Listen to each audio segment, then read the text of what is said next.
Durant nagpasiklab laban sa Detroit. 47 points ni SGA binaliwala ng Pacers. At Warriors target ngayon ang 6'7" high-scoring wing. Klay parang naamoy na gustong bumalik sa Warriors. Pinangunahan ni Kevin Durant ang Houston Rockets sa panalo laban sa Detroit sa pamamagitan ng pagkontrol sa ritmo ng laro at pagpatay sa bawat tangkang habol ng kalaban. Umiscore siya ng 32 points sa napaka-efficient na shooting, kabilang ang mga clutch mid-range, 3-pointers at free throws. Ipinakita niyang walang depensang kayang tuluyang pumigil sa kanya kapag nakuha niya ang mga spot niya at kritikal ang bawat puntos sa dikit na laban. Ang pinakanamukod-tangi ay ang shot selection. Sinubukan ng Detroit ang iba't ibang depensa pero hindi nagmamadali si Durant.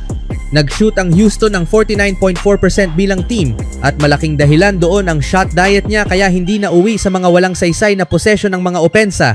Kahit higpitan ng Pistons ang coverage sa second half, hindi pinilit ni Durant, kinuha niya ang ibinibigay ng depensa at pinarusahan sila ng sapat para pigilan ang anumang tunay na pagbabago ng momentum.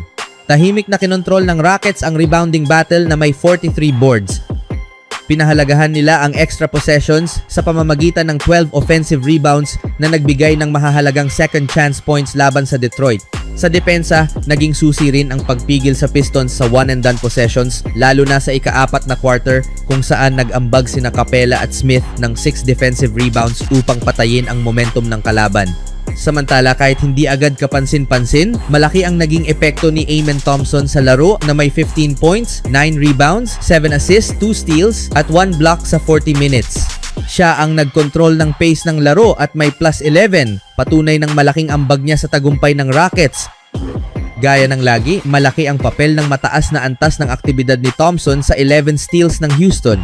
Tinulungan niya ang depensa ng Rockets gamit ang kanyang haba at tinulungan din ang opensa sa pag-score bago pa maset ang depensa ng Detroit. Karapat-dapat purihin ang depensa ng Houston. Maayos ang kanilang closeouts at napilit ang kalaban sa mga attempts sa huling segundo ng shot clock. Kahit nakakuha ang Pistons ng malilinis na shots, ang dami ng mintis ay nagbigay daan sa Houston na panatilihin ang dalawang possession na agwat sa halos buong huling quarter. Sa larong pwedeng nauwi sa dikdikan, ang kaibhan ay ang free throw shooting ng Houston. Pinagsama ni Durant, Sengun at Thompson ang 17 free throws na nagbigay ng bentahe sa Rockets habang agresibong nagtatanggol ang Pistons. Umaasa rin ang Detroit sa malayang galaw ng opensa para makalikha ng fast breaks at itakda ang tempo. Nakatulong din ang mga free throw na ito para mawala ang ritmo ng Pistons. Makikita rin ang execution sa aspeto ng turnovers. Kahit parehong may 17 turnovers ang dalawang team, nagawang gawing 21 points ng Houston ang mga turnover ng Detroit habang 11 points lamang ang nakuha ng Pistons mula sa turnovers ng Rockets. Ang mga pagkakaibang ito, kasama ang clutch performance ni Durant, ang naging malaking dahilan sa naging resulta sa pagtatapos ng laro. Sa sumunod na balita naman, natalo ang Oklahoma City Thunder sa Indiana Pacers sa isang dikit na laban ngayong araw sa Paycom Center.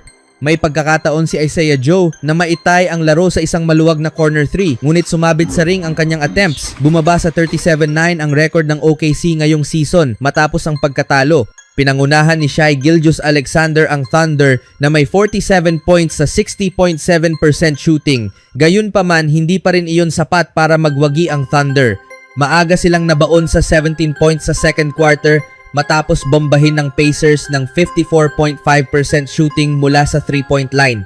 Isang 19-6 run ang tumulong sa OKC na makabalik sa laro bago magtungo sa locker room. Umiikot ang opensa ng team sa kanilang superstar kung saan umiskor si SGA ng 18 points sa first half. Malaki rin ang naitulong ni Cason Wallace na naglaro ng mahigpit na depensa laban kay Pascal Siakam sa kabila ng kakulangan sa laki at umiskor ng 7 sa kanyang 10 points sa first half kabilang ang 2 tres na kanyang naipasok. Kinailangan ng Thunder na magpakita ng mas matinding pisikal na depensa at dagdag na agresyon sa opensa upang makabalik sa laro laban sa Pacers. Pinangunahan ni SGA ang kanilang pagsisikap na umiskor ng 47 points at naipasok lahat ng 12 free throw attempts. Umabot siya sa 30 points bago matapos ang third quarter na ika-19 times niyang nagawa ito sa season. Ipinakita niya ang kahusayan sa scoring sa pamamagitan ng kanyang kakayahang makahanap ng espasyo sa loob at paligid ng painted area at nagtala ng 70.6% true shooting percentage. Sa kabila nito, hindi pa rin ito sapat upang talunin ng Pacers. Ang laro ay ginanap sa mataas na tensyon kung saan isang beses lamang nagkaroon ng kalamangan ang Thunder, isang 2 puntos na abante sa unang bahagi ng laro. Paulit-ulit na sumagot ang Pacers sa bawat habol ng Thunder, pinangunahan ni Andrew Nembhard na umiskor ng 27 points at nagbigay ng 11 assists. Sa huling sandali ng laro, tinulungan ni Jarace Walker ang Indiana na mapanatili ang lead. Naging kritikal ang huling pagkakataon ng OKC na maitay ang laro sa isang maluwag na attempts ni Joe, ngunit tumalbog palabas ng ring ang bola kaya't nagtapos ang laro sa panalo ng Pacers. Sa huling balita, mukhang walang sigla ang Golden State Warriors matapos ang season-ending na pagkapunit ng ACL ni Jimmy Butler. Kailangan nila ng dagdag na laki, athleticism at scoring punch. Isang katulad ni Miles Bridges ang pwedeng magbigay niyan.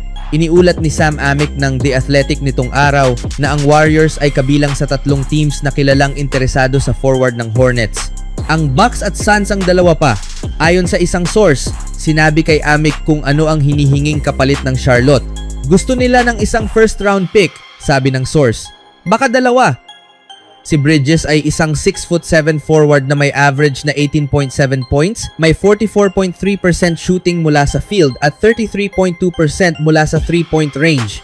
Kumita siya ng $25 million ngayong season at $22.8 million sa susunod na season. Malamang na i-offer ng Warriors si Jonathan Kuminga at isang first round pick kapalit ni Bridges. Dapat sapat na iyon para makuha siya. Para magtugma ang sahod, kakailanganin ng Warriors na magsama pa ng isang player na kumikita ng lampas sa minimum. Sa ngayon, nilalaro ni Buddy Hield ang pinakamagandang basketball niya ngayong season pero siya ang hindi gaanong kailangan sa mga players na kumikita ng hindi bababa sa 3 milyon.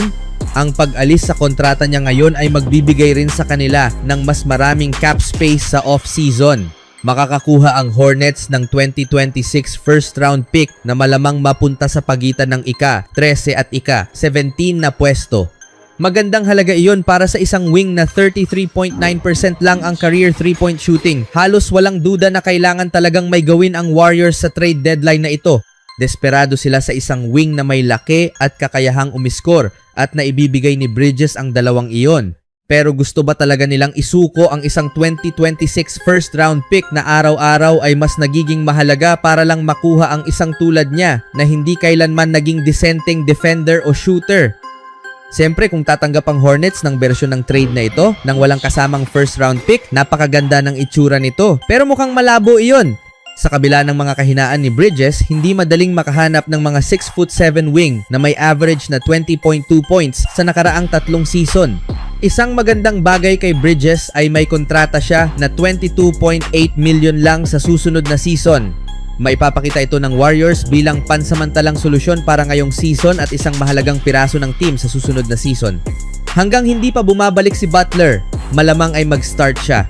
Kapag bumalik na siya, hindi malinaw kung mag-start pa rin siya pero tuloy-tuloy pa rin ang magiging minutes niya bilang wing. Hindi pa ako kumbinsido na tamang galaw ang pag-trade para kay Bridges. Mas gugustuhin kong ang makuhang wing ay may mas malinaw na 3-and-D na kakayahan. Pero manipis ang market ng mga wing kaya maiintindihan kung gagawin ng Warriors ang deal na ito. Speaking of target player sa deadline, parang naamoy na rin na gustong bumalik ni Klay Thompson sa Warriors.